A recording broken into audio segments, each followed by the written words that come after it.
नमस्ते प्यारे बच्चों, मैं शीतल आपकी हिंदी टीचर आज एक नए अध्याय के साथ आपके सामने आई हूँ। विषय है हिंदी व्याकरण और उपविषय है शब्द विचार। तो चलो चलते हैं अपने पहले प्रश्न पे।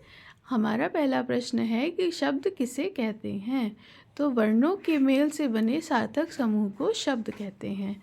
वर्ण जैसे छोटा आ, बड़ा आ, का, खा आदि।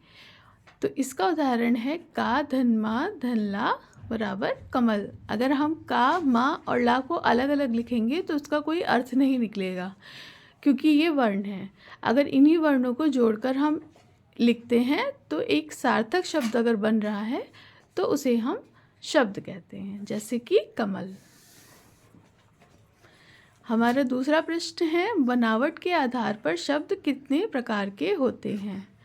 तो बनावट के आधार पर शब्द 3 प्रकार के होते हैं। पहला है रूढ़ शब्द। रूढ़ शब्द किसे कहते हैं, चलो देखते हैं। जो शब्द हमेशा किसी विशेष अर्थ को प्रकट करते हों तथा जिनके खंडों का कोई अर्थ ना निकले, उन्हें रूढ़ शब्द कहते हैं। जैसे उदाहरण के रूप में देखेंगे नाक, कान, पीला, पर, झट आदि। तो अब देखते अगर ना को अलग और का को अलग लिख दिया जाए तो इसका कोई सार्थक अर्थ नहीं निकलेगा। अगर इन शब्दों को अगर हम खंडों में विभाजित कर दें तो इनका कोई सार्थक अर्थ नहीं निकलेगा। इसीलिए जो शब्द हमेशा किसी विशेष अर्थ को प्रकट करते हों और उनके खंडों का कोई अर्थ ना निकले, उन्हें रूढ़ शब्द कहते हैं। दूसरा है यौगिक शब्द। 2 सार्थक शब्दों के मेल से बनने वाले शब्दों को यौगिक शब्द कहते हैं। 2 सार्थक शब्द जैसे कि उदाहरण स्वरूप हम देख लेते हैं हिमालय, हिम प्लस आलय। तो हिम मतलब बर्फ, इसका भी एक सार्थक अर्थ है। और आलय, आलय मीन्स निवास स्थान या रहने का कोई स्थान। तो इन दोनों ही अर्थों के सार्थक अर्थ हैं और इन दोनों के संयोग से एक सार्थक शब्द बन रहा है, उसे हम यौगिक शब्द कहते हैं। दूसरा इसका उदाहरण है पुस्तकालय, पुस्तक प्लस आलय। और एक उदाहरण है देवेंद्र। तो इसका क्या कौन कौन से खंड हैं जिनका सार्थक अर्थ भी है देव प्लस इंद्र, देवेंद्र। अगला है हमारा योग रूढ़ शब्द। जो शब्द अन्य शब्दों के योग से बनते हैं परंतु एक विशेष अर्थ के लिए प्रसिद्ध होते हैं, उन्हें योग रूढ़ शब्द कहते हैं। इसका उदाहरण है लंबोदर, लंब प्लस उदर अर्थात बड़े पेट वाला। और इसका एक विशेष अर्थ क्या है गणेश, गणेश को हम लंबोदर के नाम से जानते हैं। इसका दूसरा उदाहरण है दशानन, दश प्लस आनन। 10 मतलब 10 और आनन मतलब सर, 10 मुखों वाला, जिसके 10 सर हों उसको हम दशानन कहते हैं। तो इसका एक और विशेष अर्थ क्या है जिसे हम रोज़मर्रा की भाषा में या जनरल भाषा में जानते हैं, जो है रावण।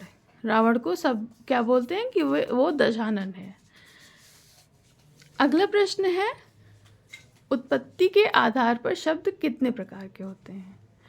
तो हम देख लेते हैं उत्पत्ति के आधार पर शब्द 4 प्रकार के होते हैं। पहला है तत्सम शब्द। जो शब्द संस्कृत भाषा से वैसे के वैसे ही ले लिए गए हों उन्हें हम तत्सम शब्द कहते हैं। इसके उदाहरण हैं नसिका, वानर, कूप, हस्ती, जिह्वा। दूसरा है तद्भव शब्द। जो शब्द साधारण हिंदी भाषा से लिए गए हों उन्हें हम तद्भव शब्द कहते हैं, जैसे नाग, बंदर, कुआं, हाथी, जीभ। अगला है हमारा देशज शब्द। देशज शब्द जो शब्द स्थानीय या स्थानिक भाषा से लिए गए हों उन्हें हम देशज शब्द कहते हैं, जैसे खिड़की, गाड़ी, पगड़ी आदि।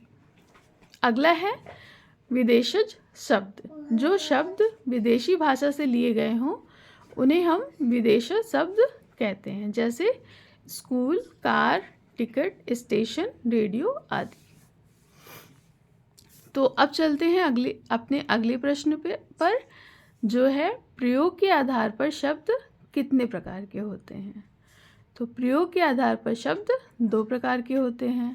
पहला, विकारी शब्द, जिन शब्दों का रूप परिवर्तन होता रहता है वे विकारी शब्द कहलाते हैं, जैसे कुत्ता, कुत्ते, कुत्तों, कुत्तों, मैं, मुझे, हम, अच्छा, अच्छे आदि बहुत से उदाहरण हैं।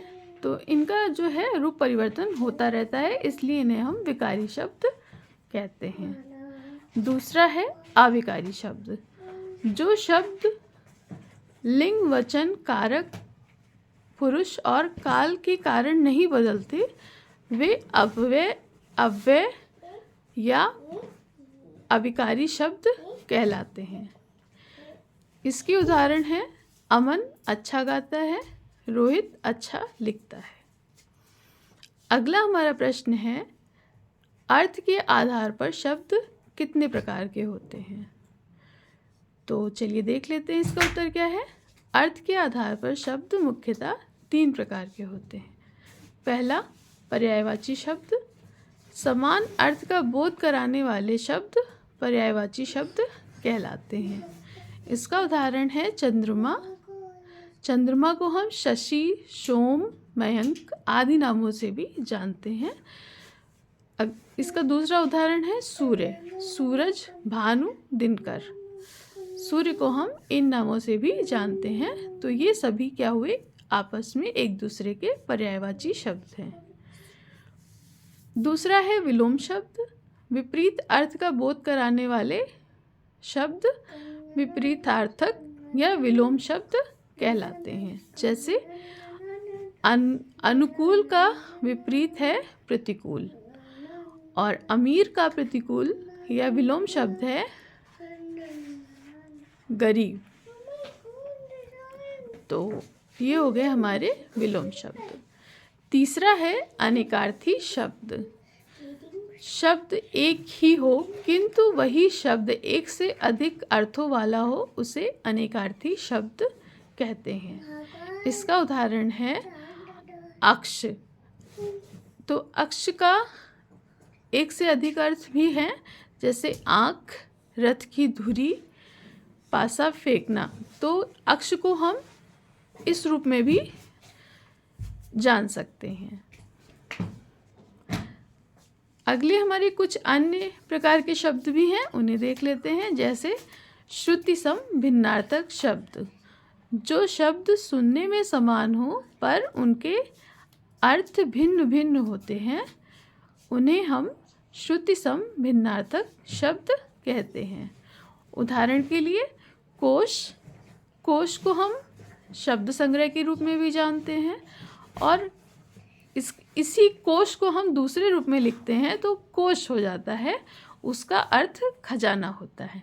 मतलब कोश और कोश सुनने में दोनों एक ही जैसे हैं, लेकिन इनके अर्थ जो हैं वो अलग अलग हैं। तो इन्हीं शब्दों को हम श्रुति सम भिन्नार्थक शब्द कहते हैं। और दूसरा है वाक्यांशों के लिए एक शब्द। भाव्य व्यक्ति को सुंदर, सुगठित तथा संक्षिप्त बनाने के लिए अनेक शब्दों के स्थान पर एक शब्द प्रयोग करते हैं, उसे ही हम वाक्यांशों के लिए एक शब्द कहते हैं। या इसे सरल भाषा में ये भी कह सकते हैं कि आपको एक बहुत बड़ा सा वाक्यांश दिया गया है, उसे आप यदि एक शब्द में बदल देते हैं तो वो वाक्यांशों के लिए एक शब्द हो जाता है। तो इसका उदाहरण देख लेते हैं। तो हमारा वाक्यांश है जिसे क्षमा ना किया जा सके, इसका एक शब्द है अक्षम्य, अर्थात जिसे क्षमा ना किया जा सके वह है अक्षम्य। तो ये हो गया आज का आपका शब्द विचार। कितने प्रकार के शब्द होते हैं, शब्द किसे कहते हैं, ये सब आज हमने जाना। आप इसका स्क्रीनशॉट ले लीजिएगा और मैं कोशिश करूँगी कि विजिबिलिटी आपको अच्छी हो। अभी तो ऐसे ही, बट मैं फ्यूचर में ज़रूर इसके लिए कोशिश करूँगी कि आपको विजिबिलिटी अच्छी हो, आपको सब अच्छे से दिखाई दे। खैर, इसको आप पढ़िए, तैयार करिए अपनी परीक्षा के लिए। और आज के लिए बस इतना ही, मिलते हैं अगली वीडियो में। ओके, धन्यवाद बच्चों, बाय बाय।